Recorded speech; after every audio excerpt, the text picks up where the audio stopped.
সবাই ভাড়াটা হাতে হাতে লোন। মামা ভাড়া দেন। ওই বেটা উঠে সারা পারলাম না, এখনই ভাড়া। পলা যা বেটা, যা পলা যা। আরে আপনি গাইলেন কেন? আরে যা। আপা ভাড়া দেন। মামা আমার ভাড়াটা নাও কই তো। যাবেন? ফার্ম গেট। আপা ফার্ম গেট 20 টাকাই। ওকে। ভাই ভাড়াটা দেন। ভাই ভাড়া দিছি ভাই। ও ভাই আপনার ভাড়াটা দেন। এইলো ফার্ম গেট। ফার্স্টে কম দিছেন তো, ফার্স্টে দেন। 5 টাকা কম দিছে মানে ভাড়া ঠিকই আছে। আরে কিসের ঠিক আছে মিয়া? 5 টাকা ভাড়া দিতে পারেন না বাড়ায় আবার কথা কোন ঠিক আছে? ফাজিল করে বাচ্চা নাম গাড়ি থেকে নামাই দেবো একদম। তুই সিরিয়াস আমারে? আরে জমি তোমার গাড়ি থেকে নামাই দিব। হ্যাঁ, নামাই দিব, আমি ওনার ছেড়ে দেব। 10 টাকা ভাড়া দিয়ে একেবারে গাড়ি কিনা লাইছে। এ আপা দেখ, আপা ভাড়া দেন। কই যাবেন? আরে বাবা যাইবেন কই? মুখে কইতে পারেন না? হাতে কি দেখাইতেছেন, বোবা নাকি? এই আস্তে।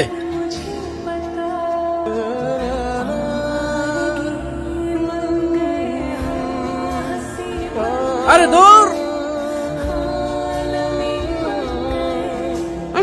ভাব মারে। আরে বা 10 টাকা দিয়ে ভাব দেখছেন নি? আমি কথা বলতে পারি না। কথা বলতে পারলে যদি ভাষার এমন অপব্যবহার হয়, তাহলে আমার বোবা থাকাই ভালো।